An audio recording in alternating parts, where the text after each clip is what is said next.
Hey everyone, welcome back to the channel. Today, we're diving back into the Piggy What If Scenario, one that explores what could happen if the player, Bunny, and Mr. P never went to the hospital in Chapter 5 of Book 1.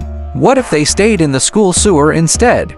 This timeline creates some big shifts, but also keeps the story grounded in some familiar elements. So, let's break it down and see how things would unfold in this alternate Piggy universe. In the original timeline, after escaping the school, Bunny, Mr. P, and the player head to the hospital. But in this what-if scenario, they stay in the sewer instead of going to the hospital. This small change leads to some very different outcomes. While they're still in the school sewer, Bunny, Mr. P, and the player have more time to talk. The player learns a lot from Mr. P about the infection and the infected things that, in the original timeline, they would have never had the chance to discover. This gives the player more context on what's really going on in the world. Eventually, they make their way out of the sewer, and here's where the first big change happens. Instead of going to the hospital, Mr. P decides to head straight for the Outpost to work on the cure. In this timeline, the Outpost still has some researchers present, including Piggy, who worked alongside Bunny and Mr. P. However, remember that Bunny was scratched by the teacher before the player got to the school. So, even though they avoided the hospital, Bunny's infection is still unavoidable. While they're at the Outpost, in the medbay, Bunny finally succumbs to the infection and turns. This is a devastating moment.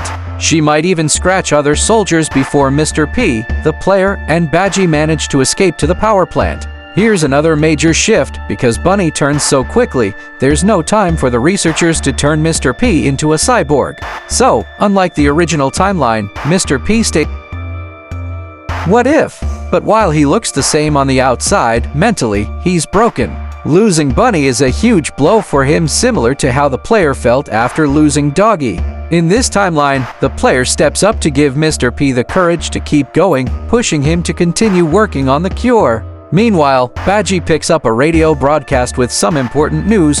The government is moving people up north to a place called Doveport, where they're working on their own version of a cure. With this new information, Mr. P, the player, and Piggy make the decision to leave the Outpost and head up north. They hop into Mr. P's helicopter and fly to Doveport to join forces with other survivors and researchers, working together to fight the infection. If you liked this video, be sure to give it a thumbs up, and don't forget to subscribe for more Piggy content and what-if discussions. Thanks for watching, and I'll see you in the next video.